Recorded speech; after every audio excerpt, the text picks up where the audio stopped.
So guys, this video that you are about to watch is not one like I've ever done before. It's almost 15 minutes long, so I'm going to start trying to make videos about 15 minutes long, since now I'm allowed by YouTube to post videos that are more than 15 minutes long. So if you guys would want to see more longer videos like this, give some topics below. This one that you're about to watch is about the new behind the scenes for October. I thought they were pretty cool, so I thought this would be a good time to make a longer video for you guys, just so you guys can have something to listen to. So I hope you guys enjoy, and remember to comment, rate, subscribe, and post any ideas for some of these longer kind of commentaries that you would want to hear from me. So I'll see you guys later. Yo guys, what's up? It's Brandon. As you can tell, I'm still doing some prayer, as I said in my last video that I put out when you guys see this yesterday. But I do have 99 prayer banked, so that's going to be the backdrop of this video, but not at all what this video is actually going to be about. So I usually don't do videos like this, but I was reading the behind the scenes for October, and I thought they seemed pretty cool, so I wanted to kind of make a video and talk about it, because some of the things are, like I said, really cool.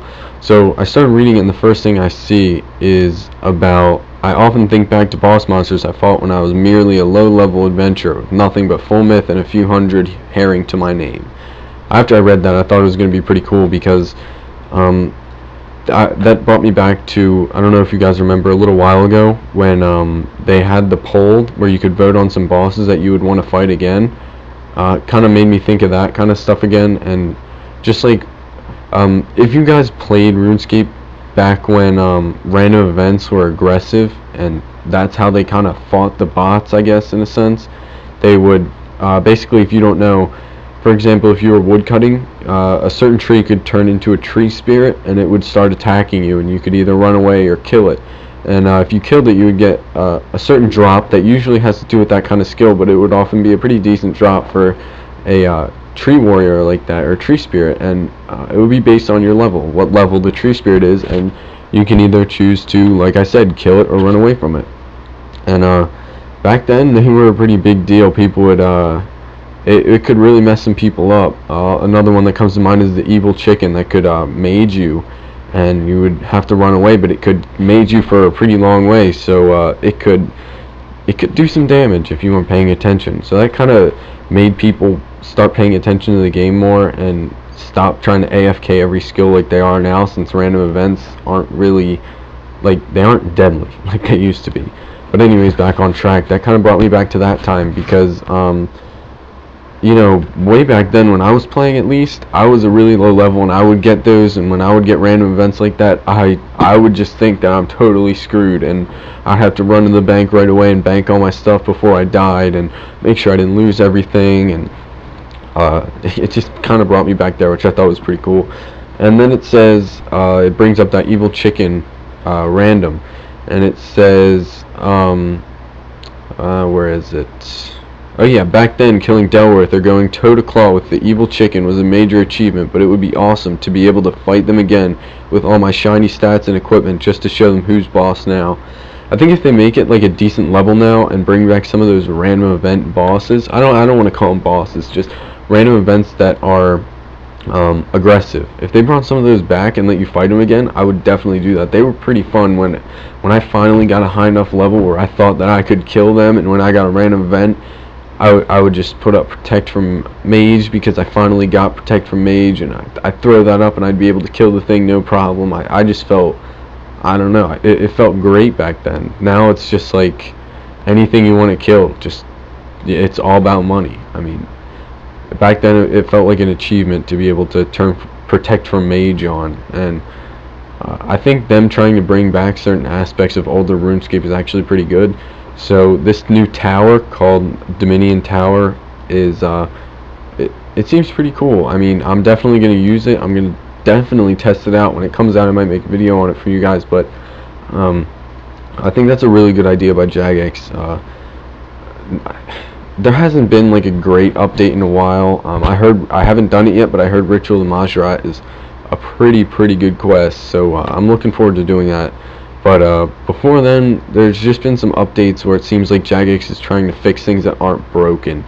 And I just think it's kind of cool that they're actually bringing back older aspects of the game and incorporating them into what we have now. So then under Dominion Tower in the behind the scenes, it says that there's going to be over 50 different boss monsters, and you can engage with multiple fight modes to test your skills from endurance mode to climber mode, cope with over 20 new combat handicaps, battle in 8 brand new special battles using Dominion weapons and bombs. I think that could be really cool, but it could also kind of be bad. For example, that gives, I know it probably won't happen, but that could give, like, there might be some glitches with it where you might be able to take some of the stuff out. Like, I'm sure when Dungeoneering was first coming out and they said it would be in an entirely new part of the game, people wouldn't think that you could do the Dungeoneering smuggle glitch that people are now. And with bombs, who knows how that's going to go. But again, a great idea in my opinion. I think over 50 new bosses, although they probably aren't going to be like full-fledged bosses like God Wars and Next and all that kind of stuff. I think it'll be pretty cool with just 50 bosses, even if it is just some old random events. Even a couple new ones thrown in there would be pretty cool. Also, battle handicaps sounded pretty cool to me. Like I said earlier, money can buy you anything in this game. Like any boss you want to do, if you have money, you could almost solo it, with the exception of Next.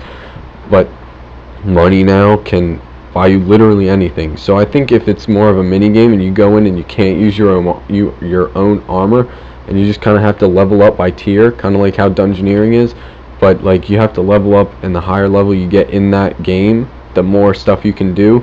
So it's more of whoever can train better, whoever can prove that they're good in that mini game can do good, not sit there and just make money in like dicing and staking and then become one of the best in the game just because they have a lot of money.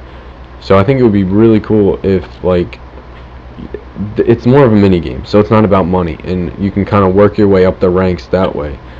I'm reading through some more of this now. It says something about camera controls. I'm not really too worried about that. I'm not like, I've never really tried that Orb of Oculus or anything, so me personally, that's not that big of a deal. But I'm sure for some like huge video makers like So Solid and those kind of people, then it could be pretty worthwhile. It says it's worthwhile noting that all these cameras and chat changes affect both free and members versions. So I guess that's pretty cool that they're finally doing something for free to play. I know not many of the updates lately are free to play. There's 2 more sections here. One of them is called the Pit. It's an agility distraction and diversion.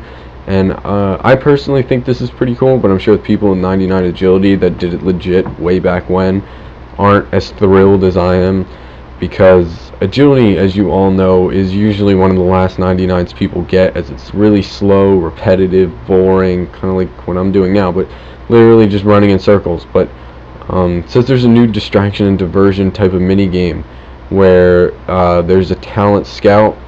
You might have bumped into him. They said that he's already out and about scouting for something called the Pit, and that started around the end of last month, September. So the end of September, you would have seen somebody, if you were training agility, that would come and try to scout you to join the Pit. And that's actually coming out this month, and it's basically a distraction and diversion for agility. And it says you can achieve generous XP rewards, unique cosmetic gear, and the respect of the crazy characters at the course. I think that would be really cool, because that would kind of give me more motivation to train agility. I've always wanted high agility for like agile clothing and that kind of stuff, but I just found agility so boring that I just could not do it. So now the only way I really train agility is lamps, troll invasion, effigies, that kind of stuff. But I think now if you can only get this guy to invite you to the Pit by actually training agility, like at a course, like you can only find him at a course, then I think that would be really cool. It would definitely motivate me a little more to train agility.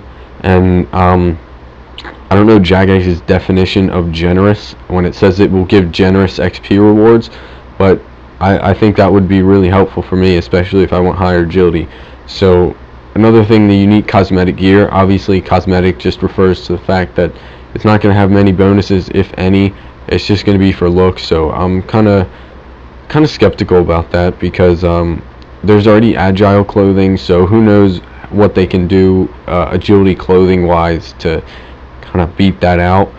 But yeah, it says start running laps and you find out if you've got what it takes. So that kind of implies to me, at least, that you have to be actually doing the agility course to be able to get the guy that will invite you to the pit. So hopefully it all works out in a decent way, so it's not like ridiculously easy to get. Maybe it can be a little more challenging, so everybody doesn't have like the full gear in like a day, but who knows. So the last thing on the list is the Halloween. Obviously there's always been a Halloween event. This one I think is a really good idea. They said, if you guys remember back when Citadels came out, they said that Citadels are going to be the biggest update of the year, and a lot of people aren't agreeing with that, but they kind of put that out there, and I think this new Halloween event, they're incorporating the Citadel, so that's going to make it seem like it is a bit bigger and like a bigger update than people thought it was at first, because it says, it starts out, where better to hold a Halloween event than the Citadel of Death himself. So Grimm is inviting all comers to his own Halloween-themed castle to help him out with DeathCon 2, a 3-week convention to celebrate all things spooky. So I think that's going to be really cool. Halloween's usually a time where some of the graphics get a little better. I'm not going to say they're great, but some of the graphical updates that they have and certain things they change for Halloween, just graphical wise, are sometimes really cool, and Citadels, in my opinion, already look pretty cool. So if they add more graphical updates to the Citadel just for the Halloween event, that's going to be an event that I actually do. If you guys don't know, I'm not one to do many of those events. Let's see if I can show you here. You can probably tell by these. I've been playing on this account for almost 4 years now, and I have almost none of the events. Like, I don't think I haven't done most of the holiday events, but I think this one can be pretty cool when they're incorporating the Citadel and all that kind of stuff into the Halloween event. So that's it for behind the scenes. Sorry this was a kind of long video, but like I said before in one of my previous videos, I can now upload videos more than 15 minutes, and I thought that a behind the scenes that seemed kind of cool like this was pretty deserving for one of my first videos above 15 minutes long. So overall, the behind the scenes, I think it's going to be pretty cool. I don't want to set my expectations too high in case it doesn't come out to be as good as I had hoped, but I'm really looking forward to Dominion Tower, where you can fight some of the older bosses that you did with the 50 new ones and 20 new combat handicaps. I think the handicaps are going to be really cool on that, at least I hope.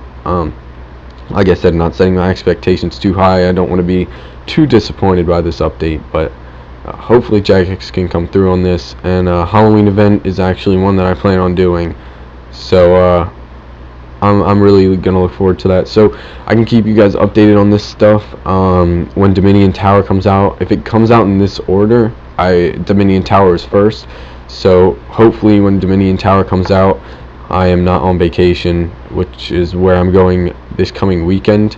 So on Friday or Saturday, I'm going to Florida for my grandparents' birthday.